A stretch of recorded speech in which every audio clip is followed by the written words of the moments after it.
नमस्कार दोस्तों। अपने जीवन में निर्णय लेते वक्त दुविधा तो सबको ही आती होगी। निर्णय लेना कोई आसान काम नहीं है। इसमें बहुत ही ज्यादा सोच समझकर विचार करके ही जीवन की फैसला लेना होता है। कोई भी निर्णय लेने के लिए हम दुविधा से कैसे बच सकते हैं, चलिए इस वीडियो में जानते हैं।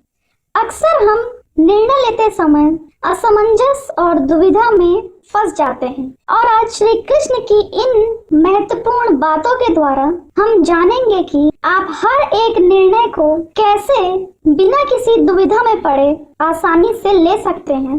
अपनी जिंदगी में आप हर फैसला बिना किसी दुविधा के आसानी से ले पाएंगे। चलिए श्री कृष्ण की इन बातों को शुरू करते हैं। जीवन का हर क्षण निर्णय का क्षण होता है। प्रत्येक पद पर दूसरे पद के विषय में कोई ना कोई निर्णय लेना ही पड़ता है और निर्णय अपना प्रभाव छोड़ जाता है। अतः आज के लिए हुए फैसले भविष्य में सुख या तो दुख को निर्मित करेंगे और न केवल अपने लिए बल्कि अपने परिवार के लिए भी और अपनी आने वाली पीढ़ियों के लिए भी। जब भी कोई दुविधा सामने आती है तो मन चिंतित और व्याकुल हो जाता है और निर्णय का वो क्षण युद्ध बन जाता है और मन बन जाता है युद्ध भूमि। और असल में अधिकतर निर्णय हम दुविधा का उपाय करने के लिए नहीं बल्कि केवल मन को शांत करने के लिए लेते हैं। पर क्या कोई दौड़ते हुए भोजन कर सकता है? बिल्कुल भी नहीं। तो क्या युद्ध से जूझता हुआ मन कोई सही निर्णय ले पाएगा? श्री कृष्ण कहते हैं कि वास्तव में शांत मन से जब कोई निर्णय करता है तो अपने लिए सुखद भविष्य बनाता है, किंतु अपने मन को शांत करने के लिए जब कोई निर्णय लेता है तो वो व्यक्ति अपने लिए भविष्य में कांटों भरा वृक्ष लगाता है। श्री कृष्ण कहते हैं कि निर्णय लेने के क्षण में हम हमेशा किसी दूसरे के विचारों को, आलोचनाओं को, किसी अन्य के सुझाव या परामर्श को आधार बनाते हैं और हमारे भविष्य का आधार हमारे आज लिए गए निर्णय पर होता है। तो क्या हमारा भविष्य किसी अन्य के परामर्श और सुझाव का फल है?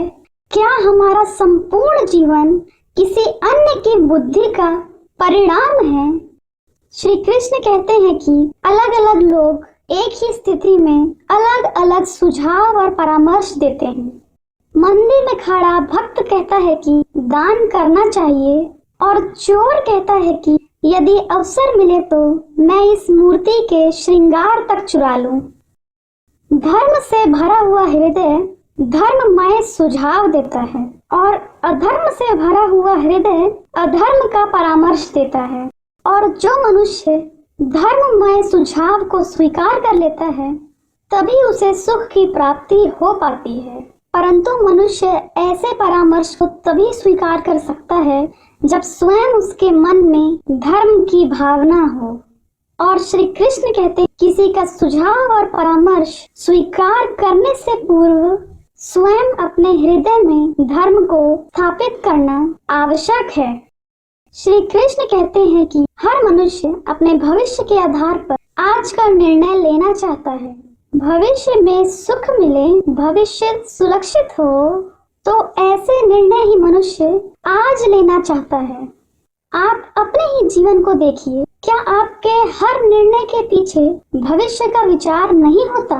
और ये प्रयत्न तो होगा ही, क्योंकि हर कोई अपने जीवन को सरल और सुगम बनाने का प्रयत्न करता है और हर कोई अपने भविष्य को सफल और सुंदर देखना चाहता है।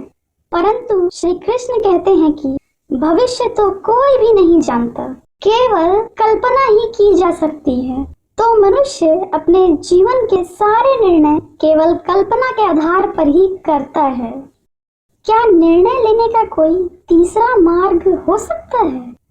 सारे सुखों का आधार धर्म है और वो धर्म मनुष्य के हृदय में बसता है। तो श्री कृष्ण कहते हैं कि प्रत्येक निर्णय लेने से पूर्व अपने हृदय से ये एक प्रश्न, ये निर्णय स्वार्थ से जन्मा है या फिर धर्म से? भविष्य के बदले क्या धर्म का विचार करने से भविष्य अधिक सुखपूर्ण नहीं होगा? विचार जरूर करिएगा।